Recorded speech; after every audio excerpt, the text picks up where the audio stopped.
The older I get, the more I realize something that used to sound cruel when I was younger. Animals don't break your heart the way people do. My dog has never lied to me, never ignored me when I cried, never made me feel unwanted in my own home. And somehow, that little animal sitting beside me right now has shown me more loyalty than some human beings I spent decades loving. His name is Benny. He's sleeping near my feet as I say this, old like me, gray around the eyes now, breathing slow under this warm California sun. And maybe that's why I finally feel ready to tell this story. My name is Eleanor Whitmore. I'm 83 years old, and if someone had told me 20 years ago that a dog would become the most faithful soul in my life, I probably would have laughed at them, because back then, I still believed blood meant loyalty. I still believed that if you gave people enough love, they would eventually give it back. I was wrong. The wind is soft today. My lawn needs watering again, but at my age, there's always something that needs fixing. The wooden chair beneath me creaks every time I move. Benny lifts his head whenever I sigh too loudly, like he's checking to make sure I'm still here.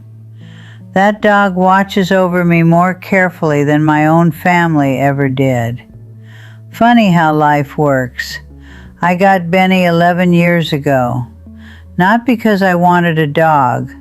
Honestly, I didn't even like dogs much back then.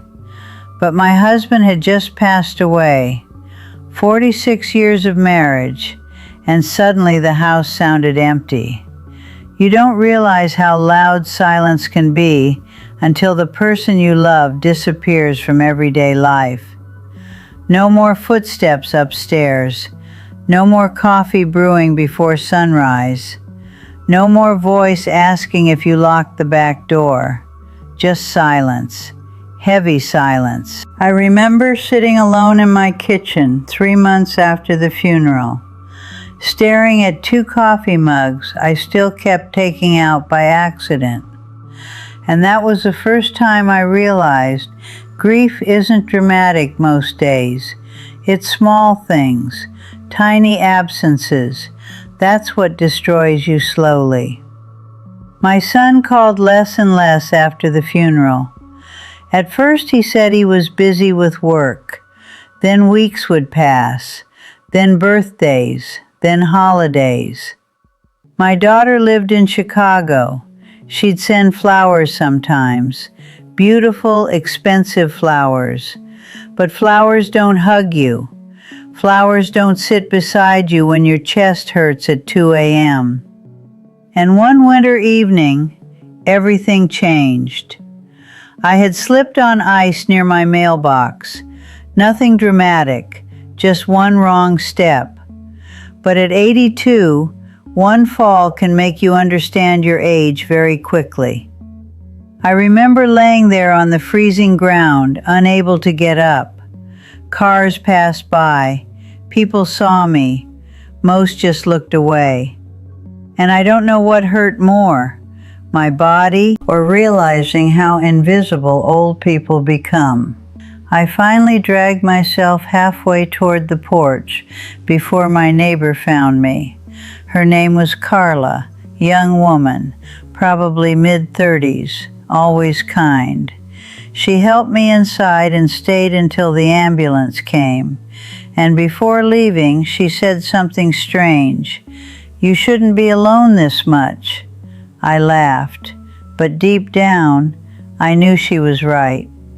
A week later, after I returned home with a bruised hip and a walker I hated using, Carla knocked on my door holding a tiny golden puppy.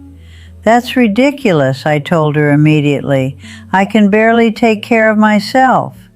But that puppy walked straight toward me, sat beside my feet, and rested his little head against my leg like he already knew me. I still don't fully understand what happened inside my chest in that moment. Maybe grief recognizes grief. Maybe lonely souls find each other. I ended up keeping him, and for the first few months, that dog destroyed half my house. Chewed shoes, ripped pillows, peed on rugs that cost more than my first car. But every morning, he waited outside my bedroom door. Every morning, like my existence mattered to someone again. That dog brought noise back into my home, life back into my routine, purpose back into my mornings. And then, something happened 2 years later that changed the way I looked at human beings forever. It was Thanksgiving. My son and his wife came over after almost 7 months without visiting. 7 months. And somehow parents are still expected to act grateful for crumbs of attention. I cooked all day despite my arthritis. Turkey, mashed potatoes, pumpkin pie from scratch. I wanted the house to feel warm again, normal again. For a few hours it almost did, until I overheard something I was never supposed to hear. I had gone upstairs to grab an old photo album, and while coming back down, I heard my daughter-in-law speaking quietly in the kitchen. "She can't live alone much longer." Then my son answered, "We may have to sell the house eventually." Sell the house, my house, the home my husband built with his own hands, the place where I raised them. I stood frozen on those stairs while Benny sat beside me quietly. And then my daughter-in-law laughed softly and said, "Well, at least the property value is good." Property value. That's what my life had become in their conversation. Not memories, not family, not their mother, just property. And I still remember looking down at Benny while he leaned against my leg, like somehow he could feel my heart breaking in real time. I didn't go back downstairs right away after hearing that conversation.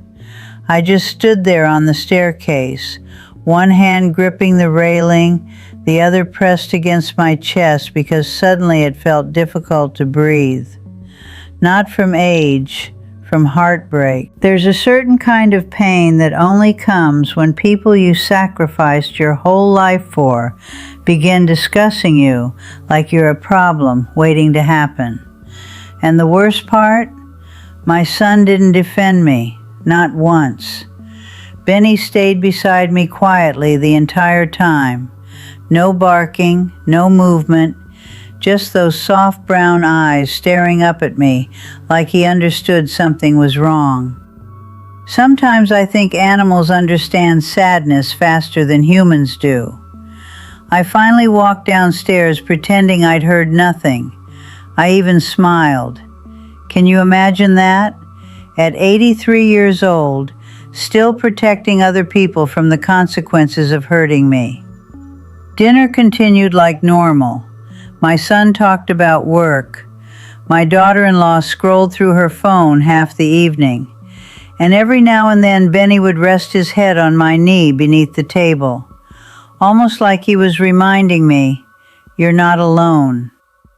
That night after they left, I washed dishes for nearly an hour, even though there weren't many. I think I just needed something to do besides cry. And when I finally sat down in the living room, Benny climbed beside my chair and pressed himself against my feet. I remember looking at him and whispering something I never thought I'd say out loud. "You love me more than they do, don't you?" He lifted his head immediately, tail tapping softly against the floor. No hesitation, no conditions, just love, pure love. That dog never cared whether I looked old, never cared how much money I had, never forgot to check on me, never made me feel like a burden. Human beings say I love you all the time. Animals prove it. A few months later, my son called unexpectedly. Now, when your children stop calling regularly, you start recognizing different tones in their voices. There's the rush tone, the guilty tone, and then there's the tone they use when they want something. That was the one I heard that morning. He asked how I'd been, asked about my health, asked if I was managing okay alone. Then eventually, there it was. "The house is probably too much for you now, Mom." I stayed quiet. He kept talking. "There are some really nice senior communities near us." Senior communities, funny phrase, makes abandonment sound organized. I asked him one simple question. "Do you want me closer to you, or do you want the house sold?" Silence, long silence. And in that silence, I got my answer. After the call ended, I sat outside on the lawn for hours, the same lawn I'm sitting on now. Benny laid beside me while the sun slowly disappeared behind the trees. And suddenly memories started flooding back. Not just the painful ones, the beautiful ones too. My husband teaching our son how to ride a bicycle right there near the mailbox. Christmas lights hanging across the porch roof. Birthday cakes, summer barbecues. 46 years of life inside these walls. People think homes are made of wood and brick. They're not. Homes are made of moments. And I realized something that evening. People often stay loyal to you only while you're useful to their lives. But animals, they stay loyal to your soul. About a year ago, I got very sick, pneumonia, could barely walk from my bedroom to the kitchen.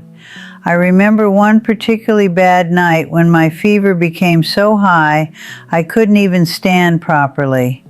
I fell beside the hallway table around 2 a.m, and this old dog, this sweet old dog, started barking louder than I'd ever heard before, not stopping, not for a second.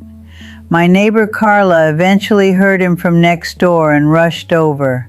If Benny hadn't kept barking, I honestly don't know if I would still be here. That animal saved my life. And meanwhile, my own children barely called twice that month. Do you understand now why I say what I say? This world has changed. People are distracted, busy, disconnected. Everyone says they care, but very few people actually stay. Very few people sit beside you during the ugly parts of life. But animals do. They stay when you're grieving, when you're sick, when you're lonely, when you're old. They don't love your success. They love your presence. Benny is sleeping now while I talk. His breathing is slower these days.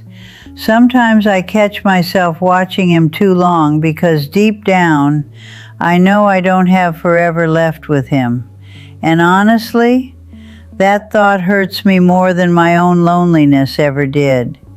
Because this dog gave me something human beings failed to give me in my final years: consistency, comfort, loyalty, love without calculation. If you're listening to me right now and you still have someone in your life who loves you purely, whether it's a parent, a friend, or even a little animal waiting for you at home, please don't take that love for granted. One day, you'll realize genuine loyalty is one of the rarest things in this world.